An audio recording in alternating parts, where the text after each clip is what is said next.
Hello students, आपका मेरे channel mathematics bye आज़ाद sir में स्वागत है। और आपने अभी तक मेरे चैनल को सब्सक्राइब नहीं किया है तो चैनल को सब्सक्राइब कर लें, बेल आइकन को प्रेस करें।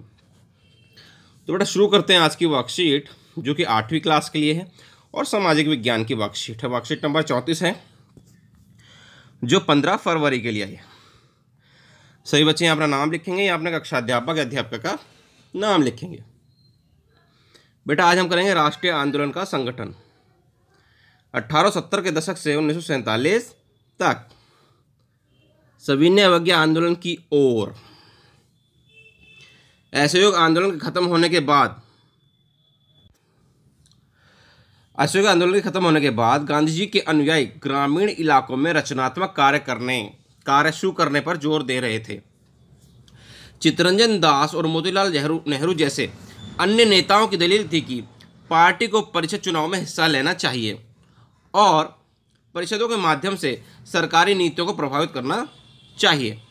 भारतीय कम्युनिस्ट पार्टी और राष्ट्रीय सेवक संघ की स्थापना इस दशक के मध्य की दो महत्वपूर्ण घटनाएं थीं।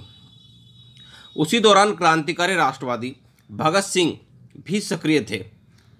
इस दशक के आखिर में कांग्रेस ने पूर्ण स्वराज का प्रस्ताव पारित किया।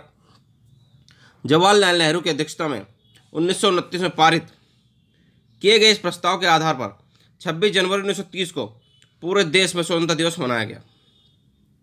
पूर्ण स्वराज अपने आने वाला नहीं था, इसके लिए लोगों ने लड़ाई में उतरना था। 1930 में गांधी जी ने ऐलान किया कि वे नमक कानून तोड़ने के लिए यात्रा निकालेंगे। उस समय नमक के उत्पादन और बिक्री पर सरकार का एकाधिकार होता था। महात्मा गांधी और अन्य राष्ट्रवादियों का कहना था कि नमक पर टैक्स वसूलना पाप है, क्योंकि यह हमारे भोजन का एक बुनियादी हिस्सा है। ठीक है बेटा। नमक सत्याग्रह ने स्वतंत्रता की व्यापक चाह को लोगों की एक खास शिकायत सभी से जोड़ दिया था और इस तरह अमीरों और गरीबों के बीच मतभेद पैदा नहीं होने दिया था। दांडी मार्च बेटा, दांडी मार्च हम जानते बेटा नमक कानून को तोड़ने के लिए गांधी जी ने की थी। गांधी जी और उनके अनुयायी साबरमती से 240 किलोमीटर दूर दांडी तट पैदल चलकर गए और उन्होंने तट पर बिखरा नमक इकट्ठा करते हुए नमक कानून का सार्वजनिक रूप से उल्लंघन किया। उन्होंने पानी उबालकर भी नमक बनाया। इस आंदोलन में किसानों, आदिवासियों और महिलाओं ने बड़ी संख्या में हिस्सा लिया। नमक के मुद्दों पर एक व्यावसायिक संघ ने पत्र प्रकाशित किया। सरकार ने शांतिपूर्ण सत्याग्रह आंदोलन को बर्बरतापूर्वक कुचलने का प्रयास किया। ठीक है जी, जैसा कि सरकार करती थी, ब्रिटिश सरकार के जितने भी आंदोलन होते थे उनको कुचलने में बर्बरता दिखाती थी, तो इसको कुचलने का भी प्रयास किया। हजारों क्रांतिकारियों को जेल में डाल दिया गया। भारतीय जनता के साझा संघर्षों के चलते आखिरकार 1935 के गवर्नमेंट ऑफ इंडिया एक्ट ने प्रांतीय स्वतंत्रता का प्रावधान किया गया। सरकार ने ऐलान किया कि 1937 में प्रांतीय विधायकों के लिए चुनाव करवाए जाएंगे। इस चुनाव के परिणाम आने पर 11 में से 7 प्रांतों में कांग्रेस की सरकार बनी। प्रांतीय स्तर पर 2 साल के कांग्रेसी शासन के बाद सितंबर 1939 में दूसरा विश्व युद्ध छिड़ गया। हिटलर के प्रति आलोचनात्मक रवैये के कारण कांग्रेस के नेता ब्रिटेन के युद्ध प्रयासों में मदद देने के लिए तैयार थे। इसके बदले में वो चाहते थे कि युद्ध के बाद भारत को स्वतंत्र कर दिया जाए। अंग्रेजों ने यह बात नहीं मानी। कांग्रेस सरकारों ने विरोध में इस्तीफा दे दिया।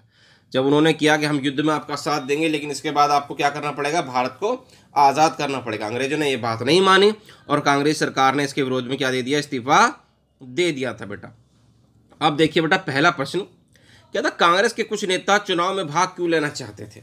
बेटा कांग्रेस कुछ नेता चुनाव में इसलिए भाग लेना चाहते थे क्योंकि वे सोचते थे कि जब ज़्यादा से ज़्यादा नेता भारत के होंगे तो वो भारतीयों को जो है संसद में, यानी कि परिषद के अंदर, उसमें परिषद हुआ करती थी या संसद बोल सकते हैं बेटा हम, उसमें अपने लोगों की बात को ज़्यादा अच्छे से ब्रिटिश सरकार के आगे रख पाएंगे और उसका समाधान निकाल पाएंगे। तो देखिए बेटा इसका आंसर किस तरह से हमने दिया है। कांग्रेसी कुछ नेता चुनाव में भाग लेना चाहते थे। उनका विचार था कि जब ज़्यादा से ज़्यादा भारतीय नेता संसद का हिस्सा होंगे तो भारतीय लोगों की समस्याओं को अंग्रेज सरकार के आगे ज़्यादा अच्छे से रख पाएंगे और उनका समाधान करवा पाएंगे। ठीक है बेटा, तो यही सोचते थे कांग्रेसी नेता कि जब चुनाव में हिस्सा लेंगे तो ज़्यादा से ज़्यादा भारत के लोग चुने जाएंगे, जिससे अंग्रेज सरकार के आगे ज़्यादा अच्छे से रख पाएंगे और भारत के लोगों की समस्या को और उसका समाधान भी निकलवा पाएंगे। अब देखिए दूसरा क्वेश्चन, पूर्ण स्वराज का प्रस्ताव कांग्रेस ने कब पारित किया था? उस समय कांग्रेस के अध्यक्ष कौन थे बेटा? बेटा पूर्ण स्वराज का जो प्रस्ताव था वो कांग्रेस ने 1929 में पास किया था और उस समय जो कांग्रेस के अध्यक्ष थे वो पंडित जवाहरलाल नेहरू जी थे। तो देखिए बेटा इसका आंसर, तो देखिए दो क्वेश्चन, दूसरे प्रश्न का था पूर्ण स्वराज का प्रस्ताव कांग्रेस ने 1929 में पारित किया था, उस समय कांग्रेस के अध्यक्ष कौन थे बेटा? पंडित जवाहरलाल नेहरू जी थे।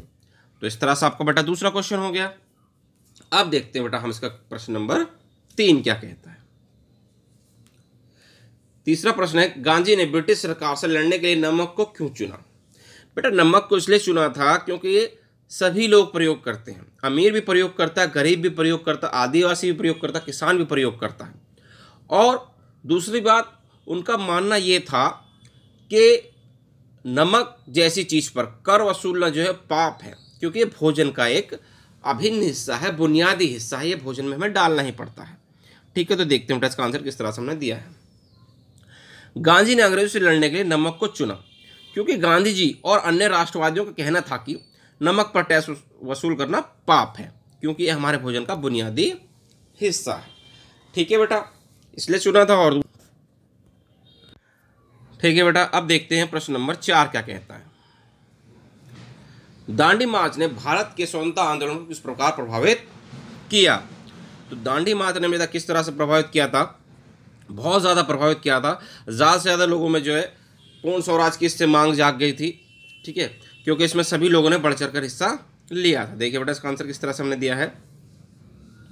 दांडी मार्च ने स्वतंत्रता आंदोलन को बहुत अधिक प्रभावित किया क्योंकि इसने अमीर और गरीब के मध्य भेद को मिटा दिया और इस आंदोलन में किसानों, आदिवासी और महिलाओं ने बड़ी संख्या में हिस्सा लिया था। ठीक है, तो इससे जो है स्वतंत्रता आंदोलन बहुत ज़्यादा प्रभावित हुआ था। तो अब इस तरह से बेटा आपकी वर्कशीट पूरी होगी। उम्मीद करते हैं आपको जैसे समझ में आ गई होगी। वीडियो पसंद आई तो वीडियो को लाइक करना, शेयर करना और कमेंट करना। और आपने अभी तक हमारे चैनल को सब्सक्राइब नहीं किया है तो चैनल को सब्सक्राइब कर लें, बेल आइकन को प्रेस कर लें। मिलते हैं आपसे अगली वीडियो में।